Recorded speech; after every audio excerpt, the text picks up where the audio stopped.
tell me your name and a bit about what you do? So my name is Karsten Schmidt. I'm working with Infineon in the supply chain organization in manufacturing area. And I'm taking care of connecting business analytics and big data topics, bring them together and try find areas where we can generate value, generate extra value and benefit for the company using these two technologies, approaches, and bring them together and find benefits for the company. Okay, thank you. And what is your opinion on the importance of improving the supply chain performance?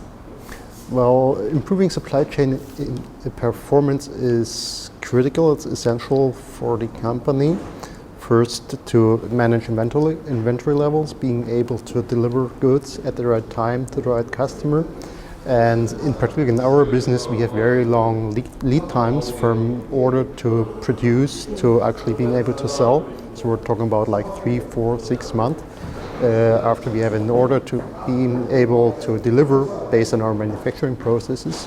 So it's essential for us to keep stock levels adequate to being able to deliver at the right time. I understand. What are your thoughts on the usage of performance management for supply chains? Well, there's a saying that things that you cannot measure, you cannot control. So in order to keep a lid on what's going on, it's absolutely critical to have the right measures, the right indicators, and measure the performance of each individual component so you are able to compete and improve over the long term. So it's absolutely essential. Yeah. I understand. And in your experience, what are maybe some good practices in supply chain analytics? Good practices, that's a tough question. I think one of the good practices is keep visibility. Keep an understanding and make it transparent why things happen. Being able to derive a root cause for things, why they happen the way they happen, and also being able to react quickly to changing conditions. I understand. Thank you. Yeah.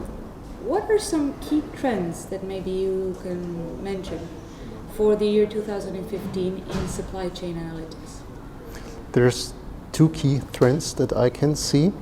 One is getting more data, getting more granular data, moving from summaries, aggregated data to raw data to get better predictions, getting better results. That's one thing.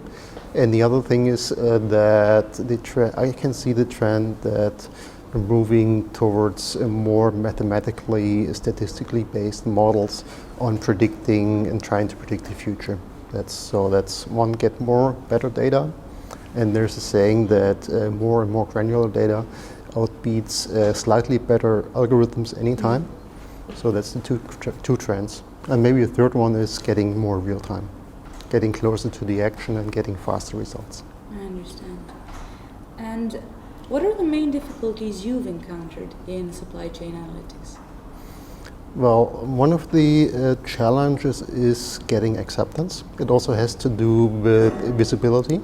Because if you have a very super smart algorithm and method of planning things, but it's not understandable, it's not visible to a human being, it's hard to get accepted. And the other challenge is the variability of data that might be interesting, and it's really hard to get the right data connected together in order to make good predictions and good planning.